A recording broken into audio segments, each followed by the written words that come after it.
Hello students, मैं अरविंद एक बार फिर से आप सभी लोग का स्वागत करता हूं आपके अपने यूट्यूब चैनल एवन ट्यूटोरियल पर। दोस्तों, जैसा कि हम लोग सोल्यूशन चैप्टर को पढ़ रहे थे और सोल्यूशन चैप्टर में हम लोगों ने इसके पहले 4 लेक्चर ले चुके हैं। ठीक है, आज ये 5वां लेक्चर है जिसमें हम लोग आज बात करने वाले हैं। इसके पहले वाले लेक्चर में हम लोगों ने बात किया था नॉन वोलाटाइल सब्सटेंस के लिए, यानी कि आपके पास जो सोल्यूशन बनेगा उसमें सॉल्वेंट और सोल्यूट दोनों वोलाटाइल होने चाहिए। ठीक है, यहाँ पे हम लोग जो बात करने वाले हैं उसमें हम लोग एक वोलाटाइल और एक नॉन वोलाटाइल सब्सटेंस की बात करने वाले हैं। मतलब क्या है? मतलब ये है कि आपके पास जो सोल्यूट होगा वो नॉन वोलाटाइल होगा और जो सॉल्वेंट होगा वो वोलाटाइल होगा। ठीक है, तो इसकी बात करने वाले हैं। तो आइए लेक्चर को शुरू करते हैं और समझते हैं कि क्या होता है जब किसी सोल्यूशन के अंदर नॉन वोलाटाइल सब्सटेंस को इंक्लूड कर दिया जाए। अब इसको समझाने से पहले मैं कुछ बात बता दूं आपको कि भाई हम लोग के सिलेबस के अंदर जो बहुत ज़्यादा बार यूज किया जाएगा उसमें 3 चीजें हैं। एक यूरिया, ग्लूकोज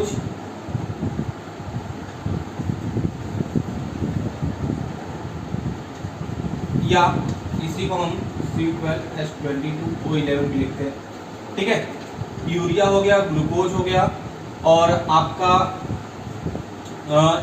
इसके कंपोनेंट्स सुक्रोज फ्रक्टोज भी यूज होते रहेंगे, इसलिए हमने भी लिख दिया इसको। ठीक है, और इसके साथ साथ और भी चीज़ें यूज होती हैं, जैसे कि यहाँ पे बात करें तो आप टॉलुइन देख लो।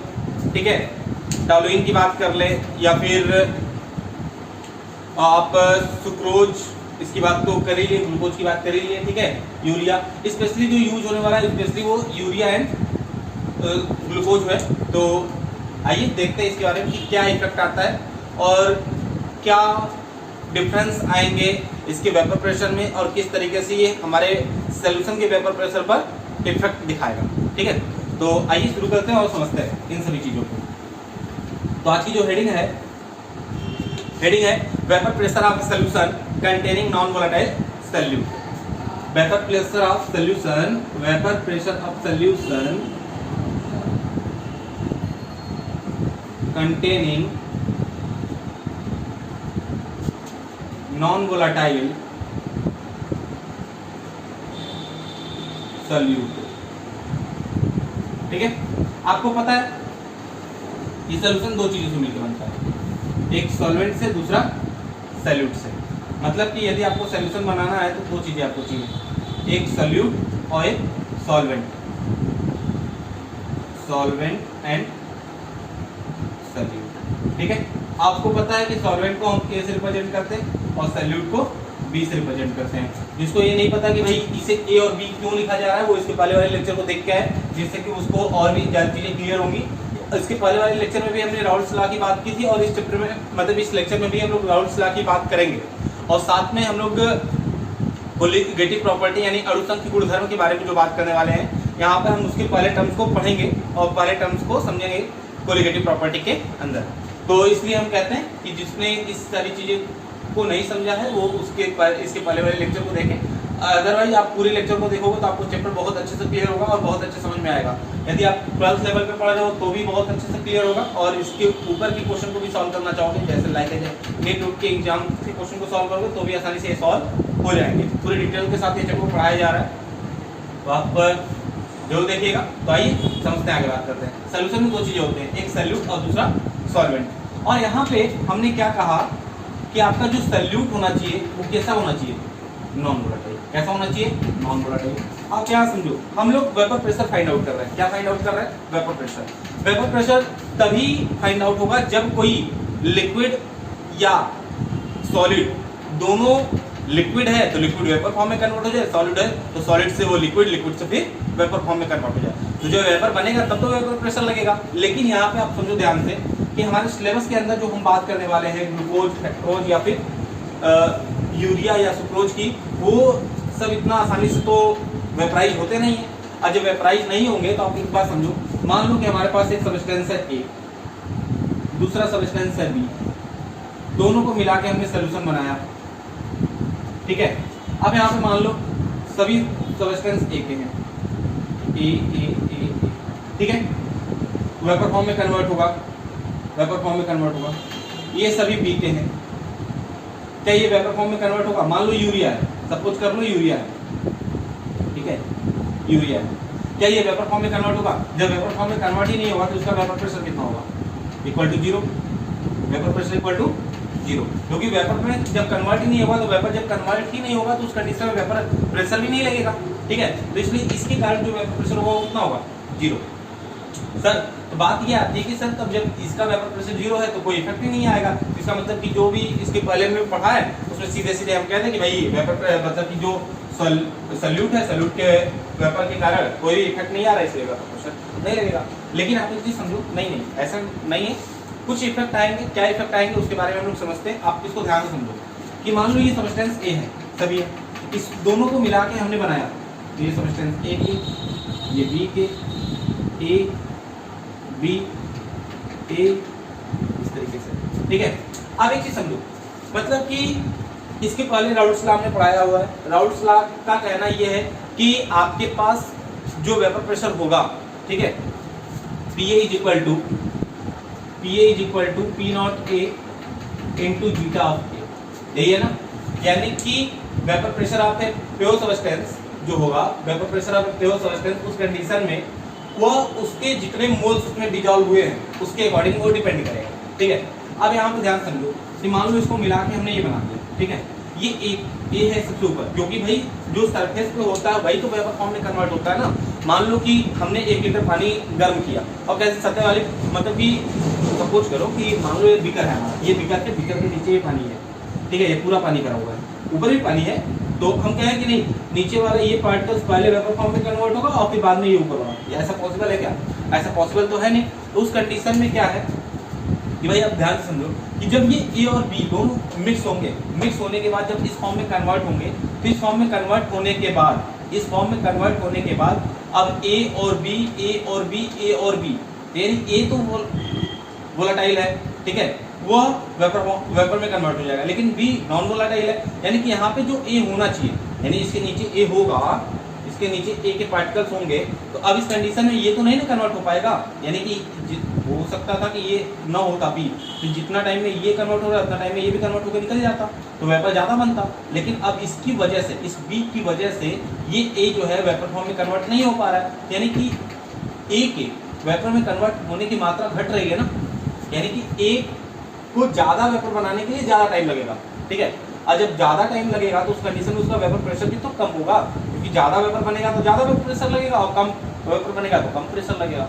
तो इस तरीके से इफेक्ट आता है। अब रही बात कि सर ये तो थ्योरेटिकली हो गई, अब भाई इसको किस तरीके से हम यूज करेंगे और क्या इफेक्ट आएगा इसमें, तो इस सब की चीज़ों के बारे में हम लोग अभी बात करेंगे कि भाई फार्मूला क्या होगा और क्या क्या इफेक्ट आएगा। तो यहाँ पे हमें केवल ये पता चलेगा, आप ध्यान से समझो, यदि हम किसी सोल्यूशन में नॉन वोलेटाइल सॉल्यूट को डिजॉल्व करते हैं, यदि किसी सोल्यूशन में नॉन वोलेटाइल सॉल्यूट को डिजॉल्व करते हैं, तो उस कंडीशन में जो हमारा सॉल्यूट होगा, सॉल्यूट का वेपर प्रेशर 0 होगा, पहली बात।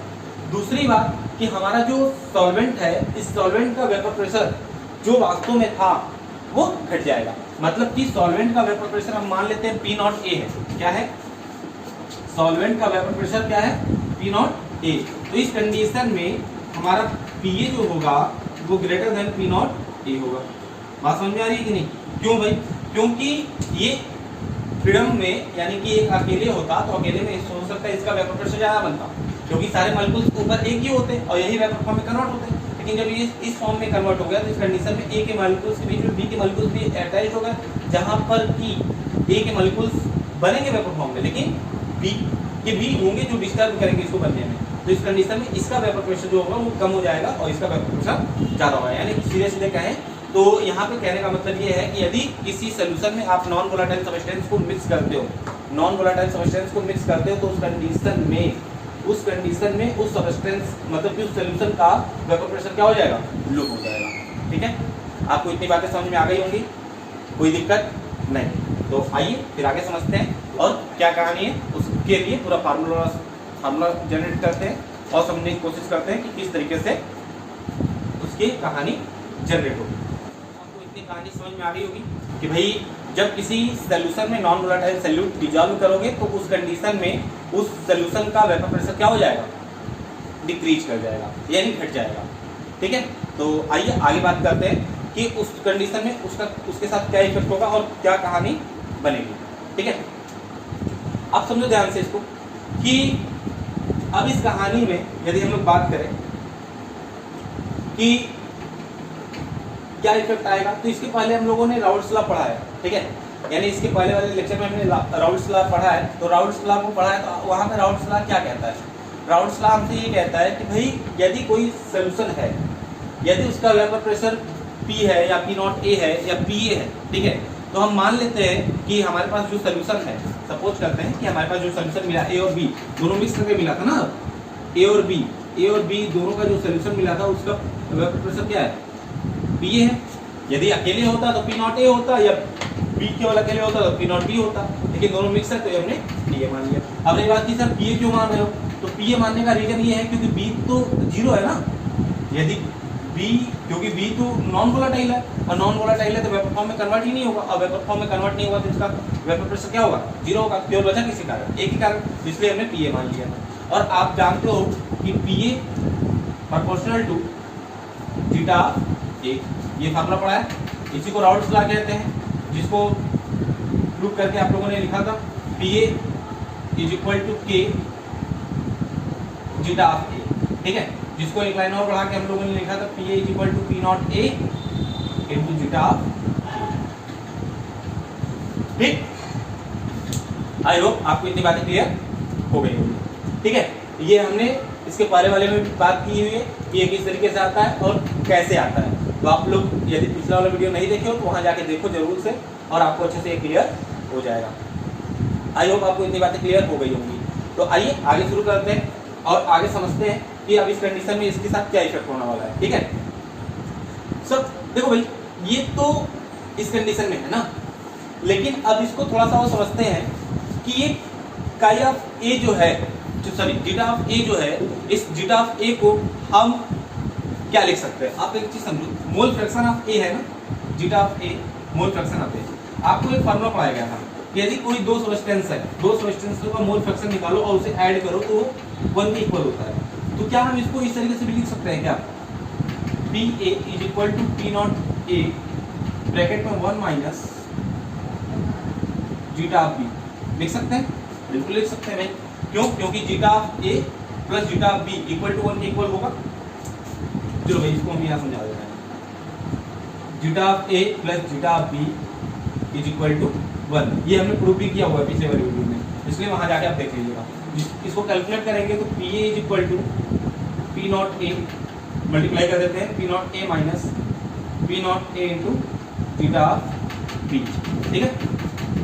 इसको थोड़ा सा और सॉल्व कर लेते हैं तो हमारे पास फार्मूला आ जाएगा zeta of B is equal to zeta of B is equal to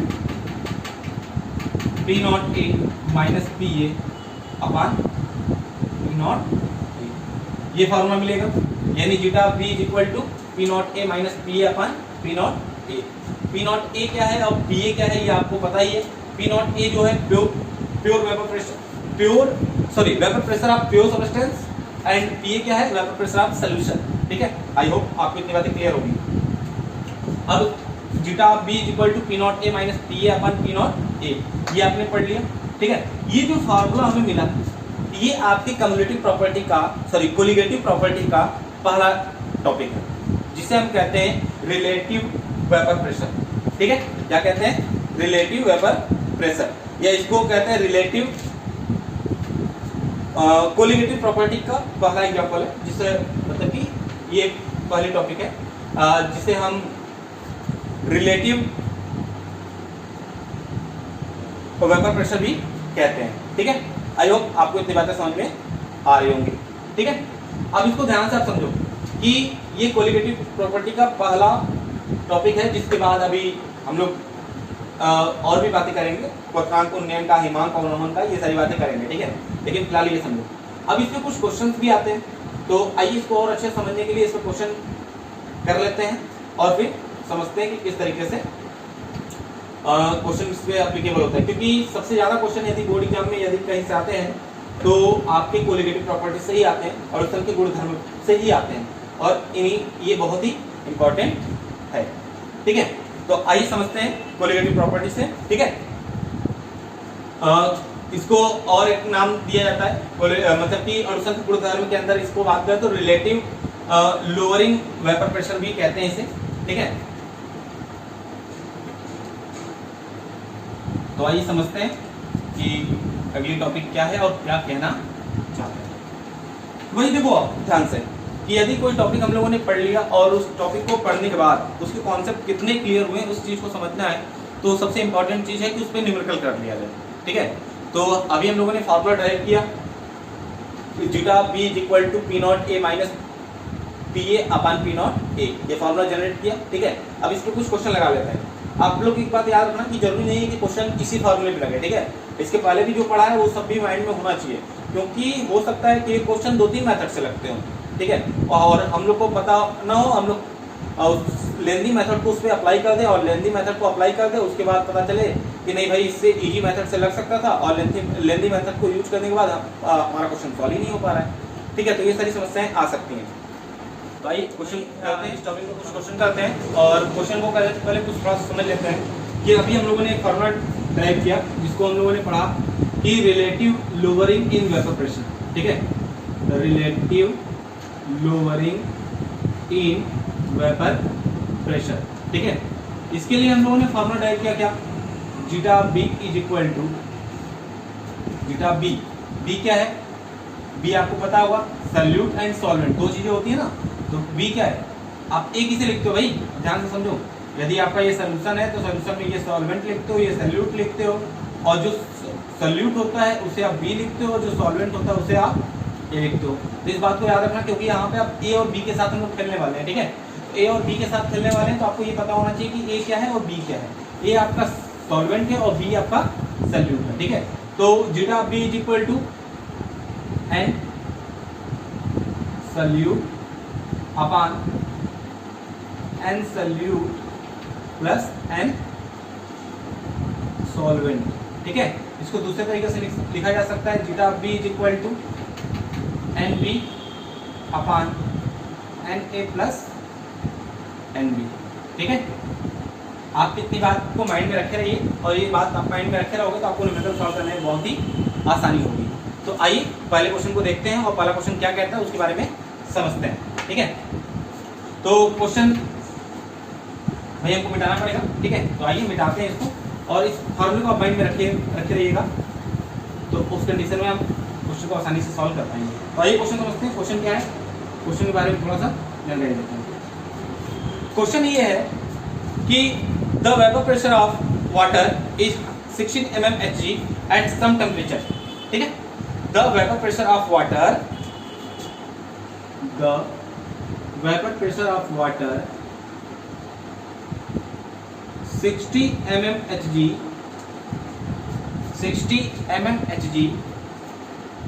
at some temperature, ठीक है। यानी कि कुछ टेम्परेचर पे वाटर का जो वेपर प्रेशर वो 60 mmHg है, ठीक है। 60 mmHg है, ये हमसे कहा जा रहा है। अब इस कंडीशन में क्वेश्चन कह रहा है find the vapor pressure of a solution, find the vapor pressure of a solution containing 30 gram urea, containing 30 gram urea dissolved 72 gram water, dissolved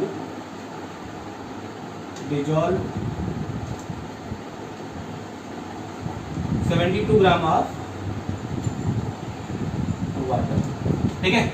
आप ध्यान से समझो, पहले क्वेश्चन को ध्यान से समझ लो, क्वेश्चन को ध्यान से समझ लो, क्वेश्चन लगाने में आसानी हो जाएगी।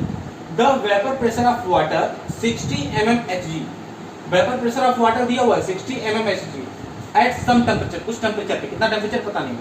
Find the vapour pressure of solution, solution का वेपर प्रेशर फाइंड करना है, containing 30 gram of urea dissolve in 70 gram of water. आप एक बात समझो ध्यान से, यदि आप ध्यान समझो कि हमारे पास क्या है, ठीक है। तो हमारे पास दो चीजें हैं, एक ये यूरिया है और दूसरा ये वाटर है। यानी कि 30 ग्राम यूरिया 72 ग्राम वाटर में डिजॉल्व किया जा रहा है, यानी ये कंफर्म है कि ये आपका सॉल्वेंट है और ये आपका सल्यूट है, ठीक है, यानी ये सॉल्वेंट है, ये सल्यूट है। अब इस कंडीशन में इस वाटर का वेपर प्रेशर हमें दिया हुआ है, हमें निकालना किसका है, सोल्यूशन का निकालना है, सॉल्वेंट का नहीं निकालना है, ध्यान रखना ये बात।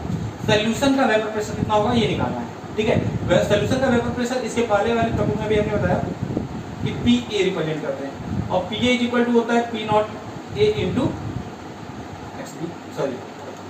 X A. ये फार्मूला होता है हमारे पास, क्या बिल्कुल होता है।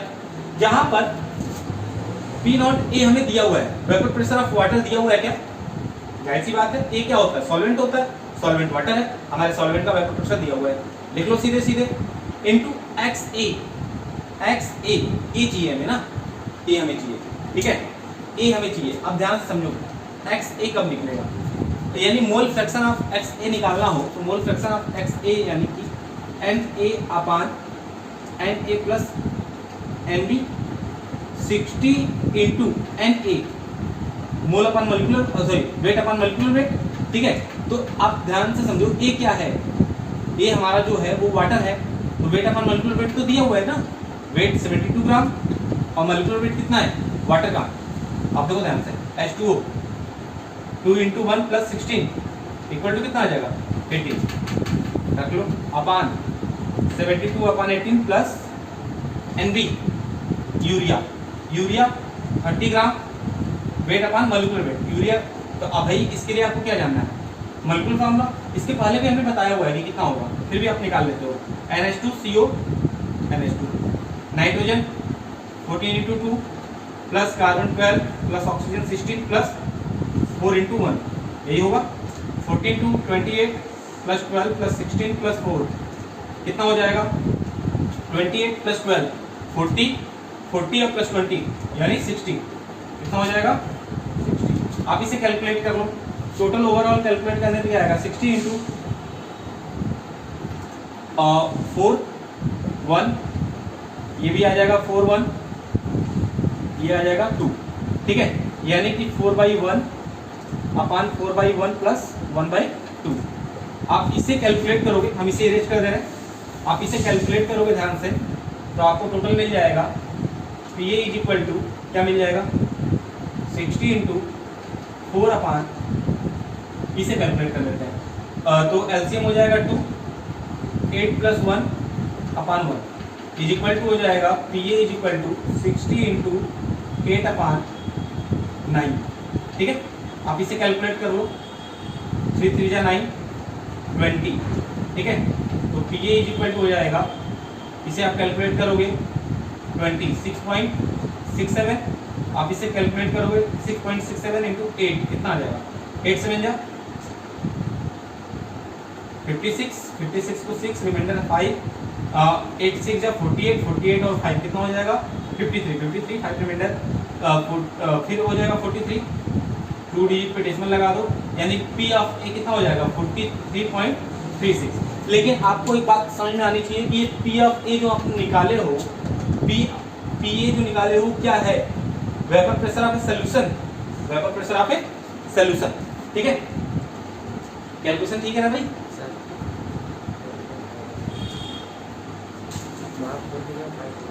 हाँ भाई आप देख लो ध्यान से, कैलकुलेशन एक बार फिर से मैच कर लो और क्या हो जाएगा, अच्छा 53 होगा ना, सॉरी 53.36, ठीक है।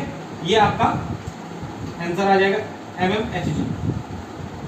ये हमारे क्वेश्चन का सॉल्यूशन रहा। यदि नहीं समझ में आया तो एक बार फिर से समझ लो कि हमने क्या किया। हमने ये किया, देखो भाई आपको दो चीजें मिली हुई थी, एक सॉल्वेंट एक सॉल्यूट, दोनों को मिला के हमने सॉल्यूशन कैलकुलेट किया था। एक आपका वोलेटाइल था, एक आपका नॉन वोलेटाइल था। नॉन वोलेटाइल यूरिया था, वोलेटाइल वाटर था, ठीक है। अब आपको इस कंडीशन में दोनों को आपने डिजॉल्व किया, डिजॉल्व करके सॉल्यूशन बनाया, तो उस कंडीशन में वाटर का वेपर प्रेशर हमें गिवन था, लेकिन सॉल्यूशन का वेपर प्रेशर हमें फाइंड करना था। उसके लिए formula P A equal to P not into zeta of A. इस कंडीशन में जीटा ऑफ ए की वैल्यू इतनी होती है, जिसको हमने रख के कैलकुलेट किया। कैलकुलेट करने के बाद हमारे पास जो आंसर आया वो P A equal to 53.36 mmHg आ गया। आई होप आपको इतनी बातें क्लियर हो गई होंगी।